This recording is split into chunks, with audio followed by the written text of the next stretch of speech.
seorang Stephen King yang terkenal dengan karya-karya film horornya yang kalau misalnya kalian nggak tahu nih ya, kayak misal kemarin ada film The Monkey, terus juga film It yang pertama sama Chapter 2 juga yang menjadi favorit gua, terus The Shawshank Redemption, The Shining, dan masih banyak film-film lainnya yang dimana Stephen Kingnya terlibat di situ gitu ya. Dan akhirnya Stephen King kali ini ngebuat film baru lagi, yaitu film The Long Walk. Yang awalnya gua nggak nyadar gitu ya, gua nggak tahu kalau misalnya ini adalah film horor gitu. Gua pikir si Stephen King itu pengen ngebuat film yang agak berbeda gitu kan, entah itu genrenya action kayak atau apa kayak gitu, yang akhirnya dijadikan film The Long Walk ini gitu. Oh, nggak taunya horor gitu kan. Lah, minggu ini gue udah berapa kali nonton horor coba kan, horor mulu.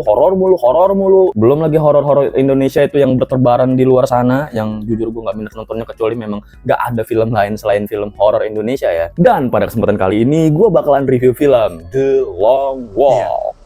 Yeah, I do, Pete. You boys are the answer. The Long Walk is the answer. Pertama-tama kita bahas dulu apakah film ini recommended banget buat ditonton. Setelah kemarin gue nonton film The Conjuring Last Rites ya, dan gue menonton film ini, kalau misalnya pengen dihitung dari secara genre sama-sama horor, ini jelas kebanting, maksudnya yang The Conjuring yang kebanting, ini jelas lebih better, lebih bagus dari segala aspek daripada film The Conjuring kemarin. Tapi kalau misalnya kalian tanya nih untuk kalangan Indonesia saat ini, apakah ini film wajib buat ditonton, apakah ini film recommended buat ditonton, jawabannya adalah sangat tidak sekali gitu loh. Karena gue pas nonton film ini ya, dalam bioskop itu gue cuman ada 5 orang bukan perkara entah tiket bioskopnya mahal apa gimana, ini pun juga hari Sabtu gitu, dan gue juga nonton di CGV yang hitungannya terhitung murah gitu kan, masih di bawah 40.000 itu termasuk murah gitu loh, tapi tetap aja penontonnya sedikit gitu kan. Dan juga jarang, beberapa bioskop itu jarang yang menayangkan film ini gitu loh.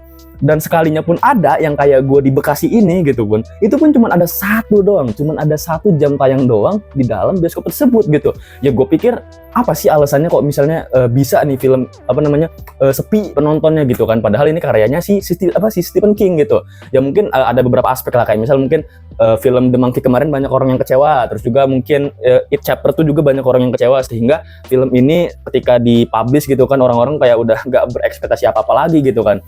Terus juga dari segi promosi mungkin masih kurang dan lain-lain segala macam. Tapi ketika gua selesai menonton film ini, akhirnya gua tahu nih jawaban kenapa film ini bisa sepi gitu kan. Dan ya langsung aja bakalan kita bahas per bab ya, dari audio, visual, dan juga plotnya. Pertama gue pengen ngebahas dulu dari segi audionya. Sebenarnya nggak ada yang spesial banget dari audio ini. Gue pun sebenarnya nggak pengen ngebahas dari segi audio juga, ya standar film Hollywood sana lah, kagak ada yang spesial banget dalam film ini gitu kan. Soalnya film ini kan bener-bener cuman plotnya itu satu garis utama doang, kagak ada side plot yang nyebelin gitu kan, nggak ada yang macem-macem ceritanya, nggak ada yang aneh-aneh gitu, sehingga ya audionya cuman itu doang gitu ya. Paling nanti ada para pelarinya, para pejalan kakinya itu ada yang nyanyi lagu apa ini itu segala macam, juga ntar ada musik di tengah-tengahnya. Yang dari pun kalau misalnya ngomongin dari segi pacing pun, ini filmnya ini termasuk segi pacing yang medium ke slow gitu, termasuk pacing yang sedang kelambat gitu. Kecuali ntar di akhir cerita lu nggak bakal nyangka kalau misalnya filmnya ternyata selesai di begitu saja gitu. Sehingga ya dari segi audio gue rasa kayak ya cuman sekedar mendukung visual dan plot yang ada aja gitu loh. Oke, langsung aja biar nggak kebingungan, gue bakalan langsung bahas aja dari segi visualnya nih. Kalau misalnya dari segi visual, jujur gue capek banget nonton film ini gitu loh. Lu kayaknya ya kalau misalnya ini memang bener-bener nggak ada plot garis utamanya gitu kan, lu bakalan cepet-cepet kan bakal kayak capek banget buat nonton film ini. Dari visualnya dari awal sampai akhir lu cuma nontonin orang jalan doang, jalan sekitar 5 km per jam doang. Udah bener-bener ya gua ngomong dari awal tuh dari awal banget gitu loh, bukan dari menit detik awal yang nggak, tetap ada sekitar 5 sampai 7 menit loh, 5 sampai 7 menit awal, terus tuh sampai akhir tuh, bahkan endingnya, terakhirnya sampai ke teks terakhirnya, teks judul terakhirnya itu tuh jalan coy karakternya coy. Gue nggak bakal spoiler, santai aja. Dan juga kalau misalnya ngomongin dari segi color gradingnya memang ciri khasnya Stephen King banget. Stephen King itu dia tuh kayak agak-agak coklat gimana gitu ya. Ya hampir sama kayak film-film horornya Indonesia, cuman bedanya kalau film horor Indonesia tuh coklatnya bener-bener kayak coklat kayu, kalau misalnya ini coklatnya coklat alam gitu. Oke, langsung aja gue pengen bahas dari segi plotnya, karena memang film ini tuh menjual gimmick utama dari ya berhenti, jalan atau mati gitu ya. Itu kan gimmick utamanya. Ini film bener-bener jalan banget gitu.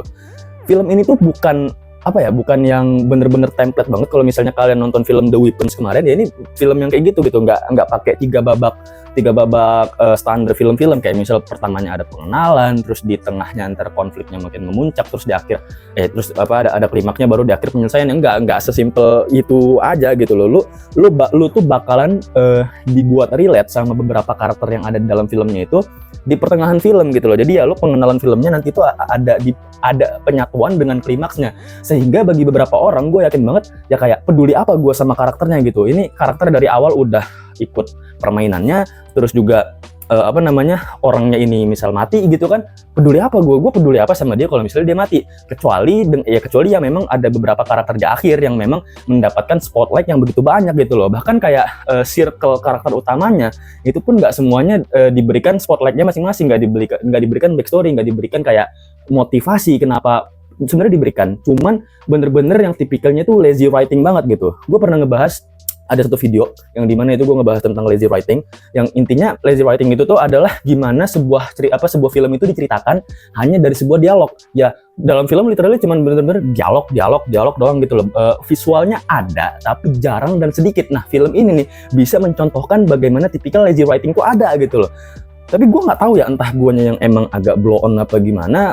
Gue tuh hampir ngantuk di menit awal menuju tengah gitu. Karena di situ pacingnya bener-bener lambat. Lu bener-bener cuman ngedengerin orang ngomong dialog doang, nggak ada habisnya gitu loh. Barulah di pertengahan menuju akhirnya, baru di situ datang keseruannya. Terus juga kan selama mereka berjalan tuh kan ada rintangannya juga gitu kan, nggak cuman jalanan kosong tinggal lurus doang apa gimana, dan jalannya pun nggak berhenti gitu, nggak ada istirahatnya, sehingga gua nontonnya juga itu ikut ngerasa capek gitu.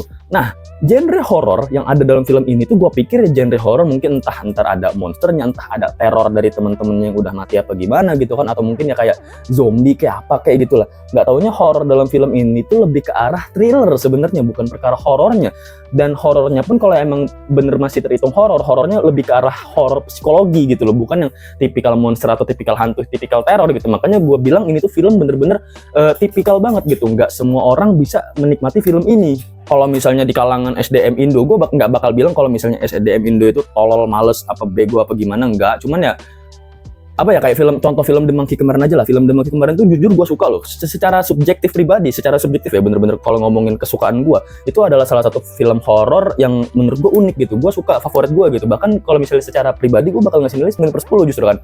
Cuman bagi kebanyakan orang itu ngantuk lah, terus itu kayak nggak masuk akal ini segala macam gitu kan. Padahal udah dijelasin kalau misalnya itu adalah film surrealis gitu, film yang memang bener-bener nggak nyata. Dan paling bencinya gua tuh adalah ketika menemukan orang yang ketika menonton film itu ngomong kayak gini, ini filmnya nggak masuk logika banget gitu, ini filmnya kok aneh banget ya, nggak masuk logika.